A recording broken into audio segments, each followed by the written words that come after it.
Hi everyone, welcome back to Annijuuti Knits, episode 30.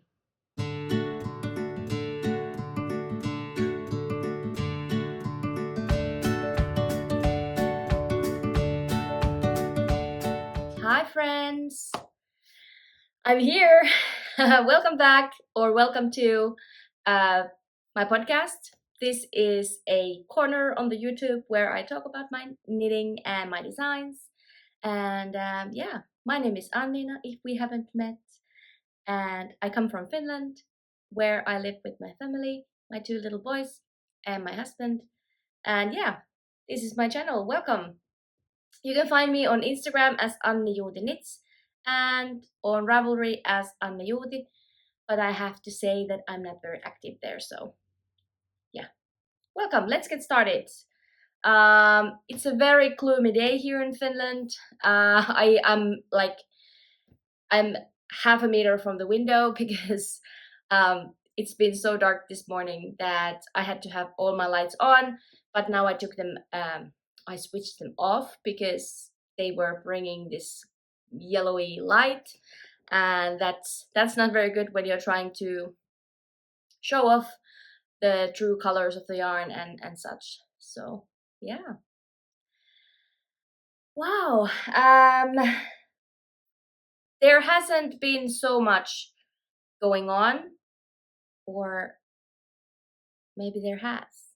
Um, I have one surprise finished object, and then I have those other projects that I talked about last time that have sort of a deadline. So I have I've tried to be very good and monogamous, and not monogamous, but like I've been trying to be very focused, but I lost the focus a little bit last weekend, and I will show you shortly what I mean. But first, what I'm wearing, I am wearing my Paju pullover, the pattern that I have just released a couple of weeks ago, and this is now the long sleeve version. I'm not gonna stand up. I will put a picture here of my friend wearing it because we took the pictures when I was wearing the short sleeved version and she was wearing this one. So I don't bother standing up because you can't really tell. Anyways, so Paju has this detailed ribbing on the cuffs and on the hem, and then we have just like this twisted ribbing on the collar and slip stitch raglan detail. And this is the curved raglan, which is I'm very proud about or proud of. um, this was the whole starting point of this sweater, that I wanted a raglan that actually fits around the arm holes, and that's what my test knitters liked about this pattern, that it actually does fit quite well. So that's what I'm proud of, and I think it looks great on me and on everyone that has made it. So yeah, that's about that. Paju pullover. I did say that I am giving away. I'm gifting 2 copies of the pattern. I'll do that later. For all of you who commented, thank you so much. It was such a lovely thing to read all the lovely comments. There was a lot of them. I think the most that I've had so far. So thank you everyone. I've tried to reply at least to like each of your comments. So I show you that I really appreciate those comments. So thank you. Let's move into my finished objects. I have 3 today. If you saw my last episode until the end, my Vertices Unite shawl was nearly done last time, and I did manage to finish it before I managed to download this video. So I did have a picture of my Vertices Unite blocking, and here it is.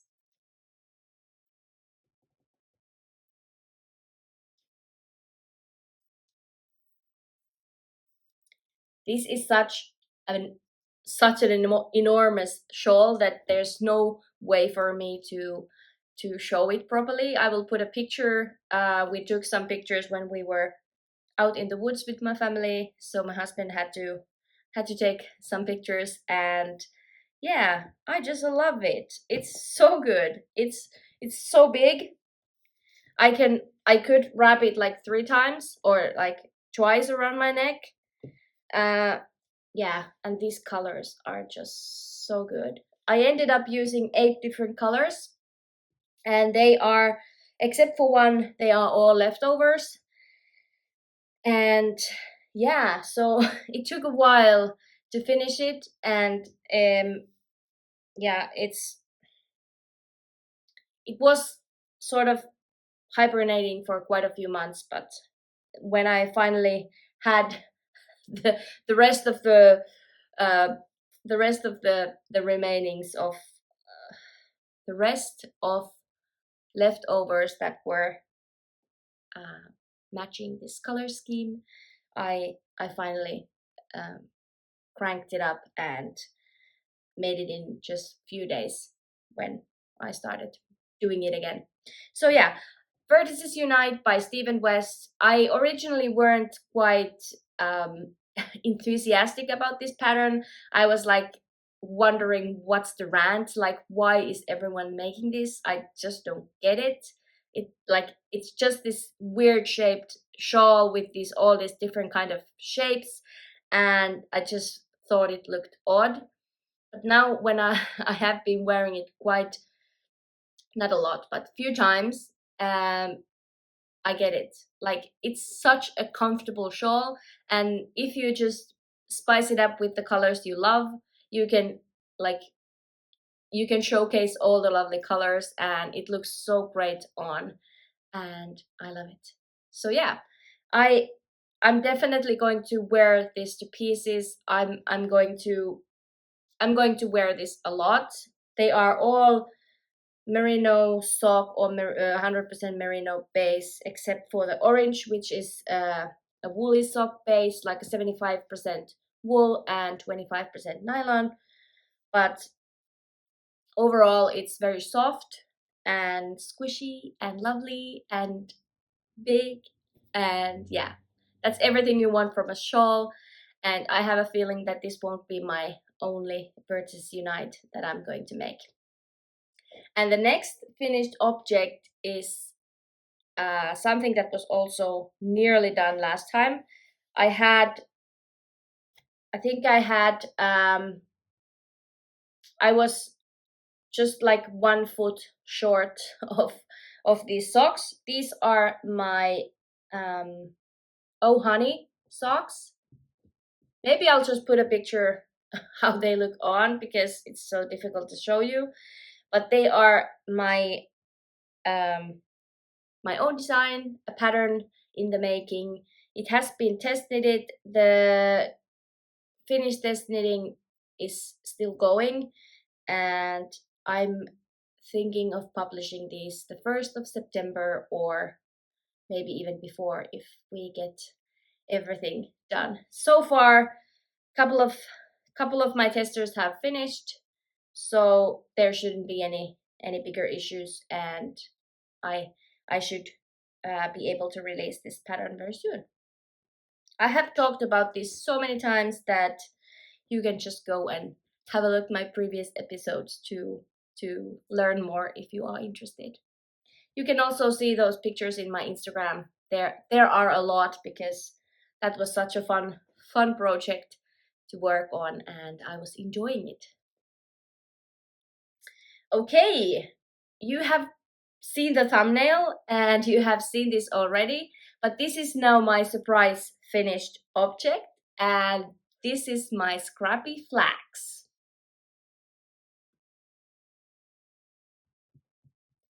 These are leftovers mainly. Most of these, or I took every single bit that I had left from my Vertices Unite shawl, and then I dug out every single scrap that I could find that could fit this color scheme.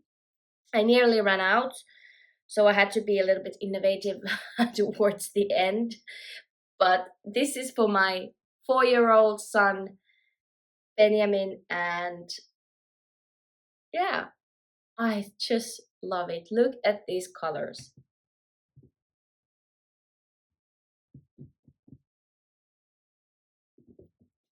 I think it's just so adorable.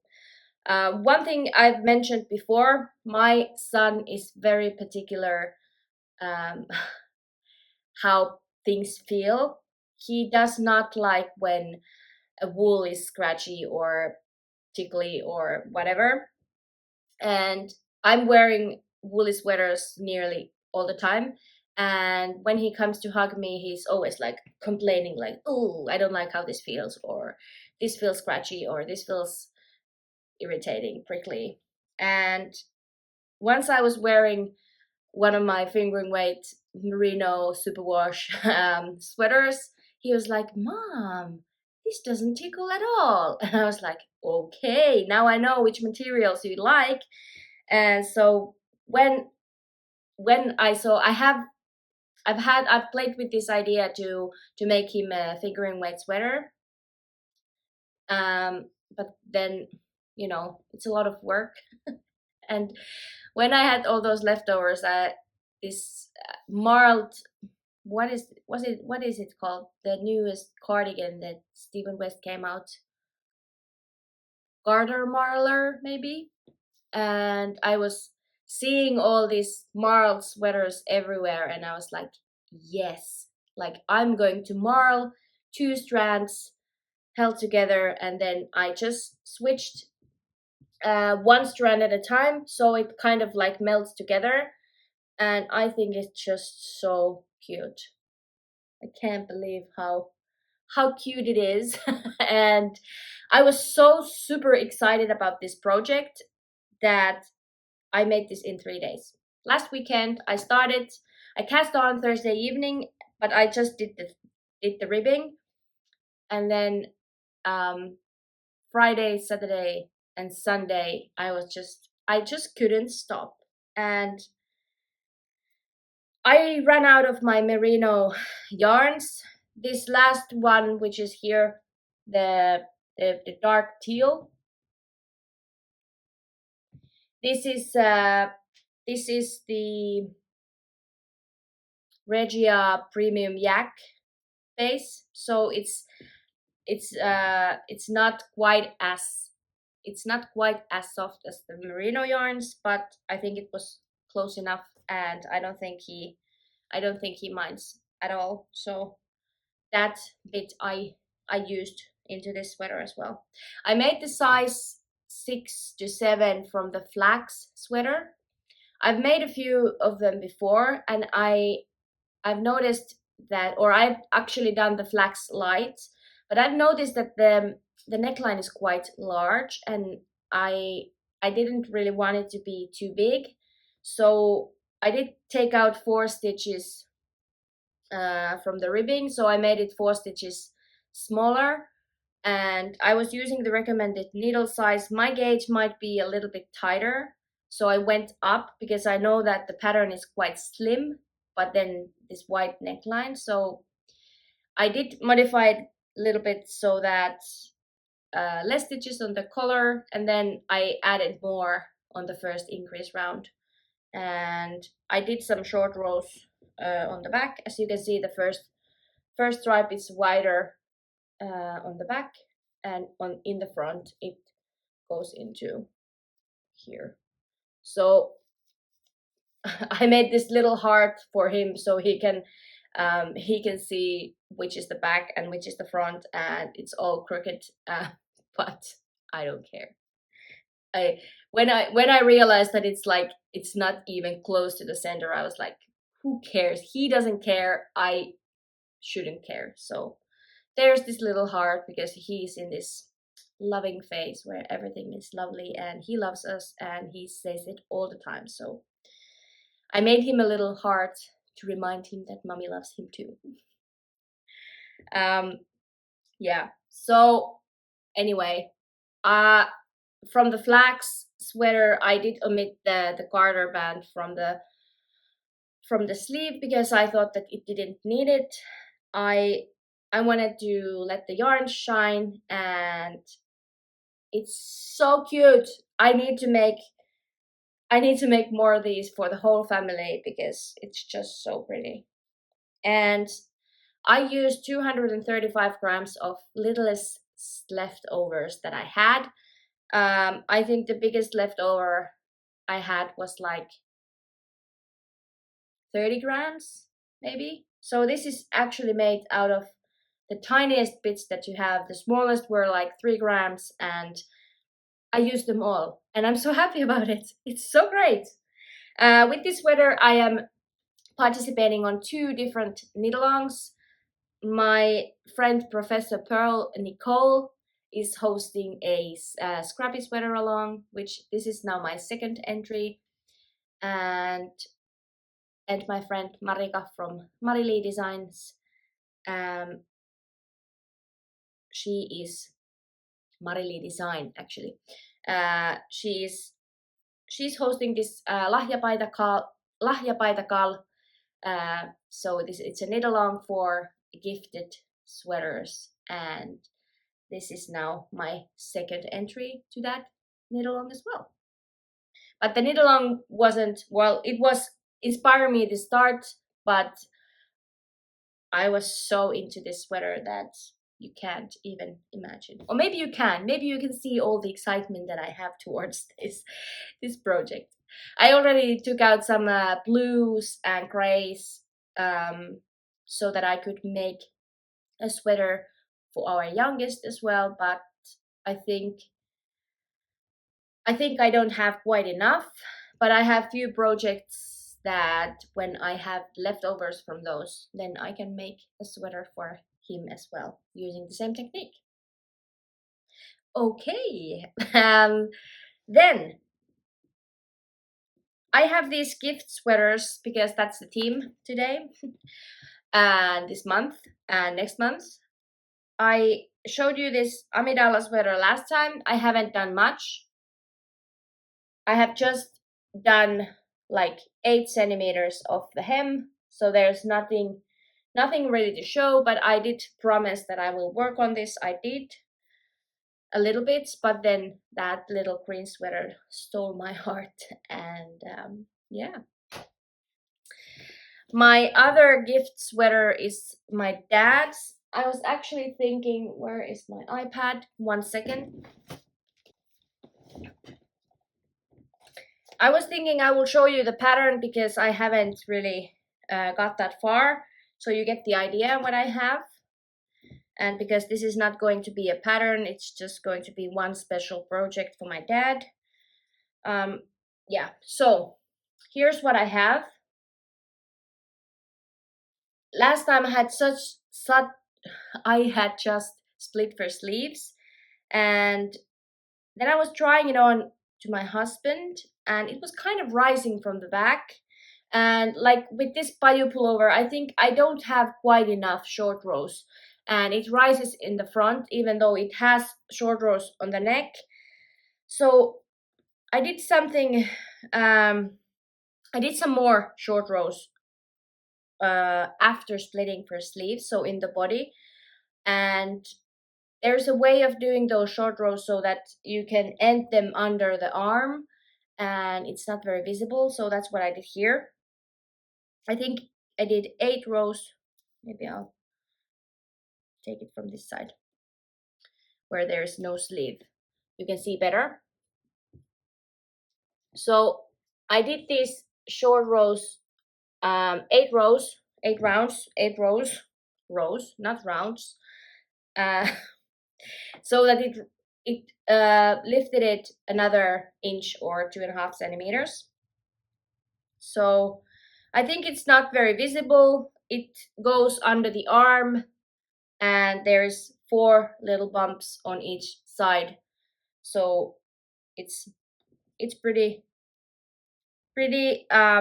well hidden, and that did the trick. So it has this much short rows in the front or in the collar, and then it has even more on the back portion of the sweater. So I didn't want this to happen. So this is something that I don't really enjoy, when the neckline keeps rising and it doesn't stay put. So yeah. So what I have done, I started the color work, and it's a 59 stitch repeat. Yes, 59 stitch repeat. And yeah, it's a lot of following the chart, and that's why it's just 5 rows in. I started making this ladder back jacquard technique because this chart has so much of this negative space. I will show you now the chart. I hope it doesn't glare too much. So it's this compass rose, and those red lines that I had there were to mark my jacquard stitches. So these little stitches here in the middle are not going to be visible once it's done. They are made using this ladder back jacquard technique. So it creates a lot of thickness to the fabric, but it also gives it a lot of stretch. And because this is a dark yarn with a light contrast color, I'm pretty sure if I would have just like caught the yarn, it would have shown in the right side, on the right side. So I wanted to make it as invisible as I can. I'm hoping that it doesn't create too much of a bulk into the front, but we'll see. So yeah, it was very hard to concentrate on the color work, but I needed to make something happen in this sweater so that I can finish it on time. So I started the sleeve, and I actually just finished today the first ball for one sleeve, and I'm thinking now I will make the second sleeve. I'm hoping on the weekend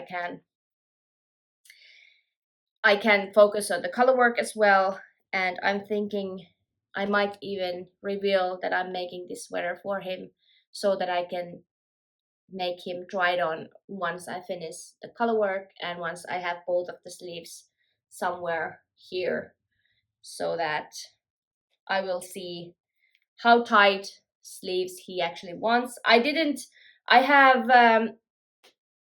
have decreased the sleeves quite slightly because I know that I don't think he would prefer to have like a very tight fitting sleeve. So I'm just going slowly, and I think I'll just take all the extra off just before the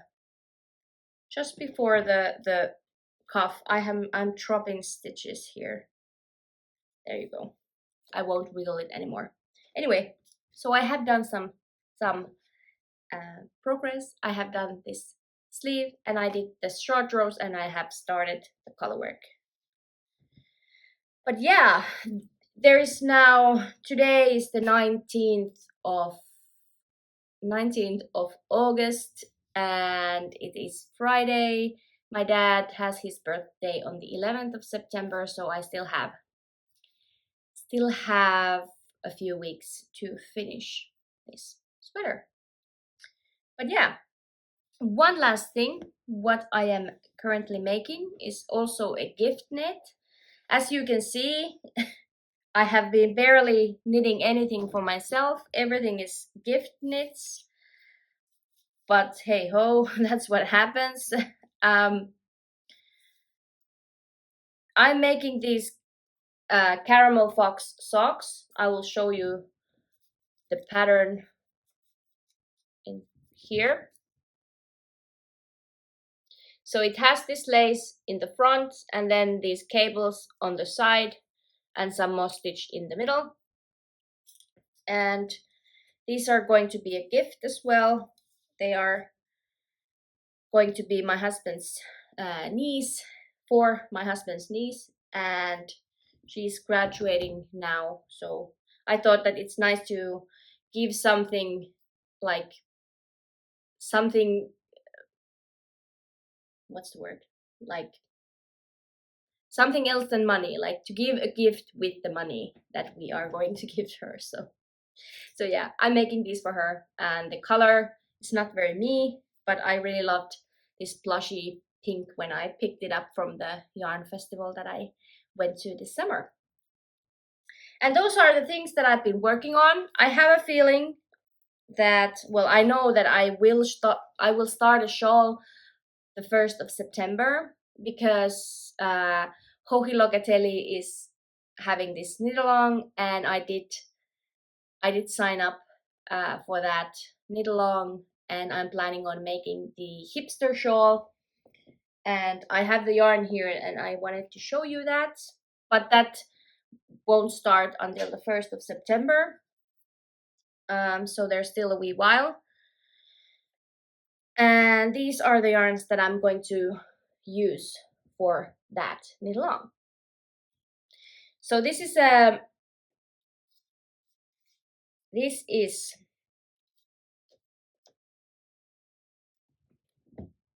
Gleam Lace, superwash blue faced Leicester wool and silk blend, and I picked it up from Snurre early this summer when we went to Helsinki, and I wanted to have something. It's a souvenir yarn. So this is 800 meters, maybe. Yes, 800 meters. And then I'm pairing it with just the merino single. This is Handu yarn. I originally bought this for a sweater, but I started thinking that maybe a merino single will pill a lot.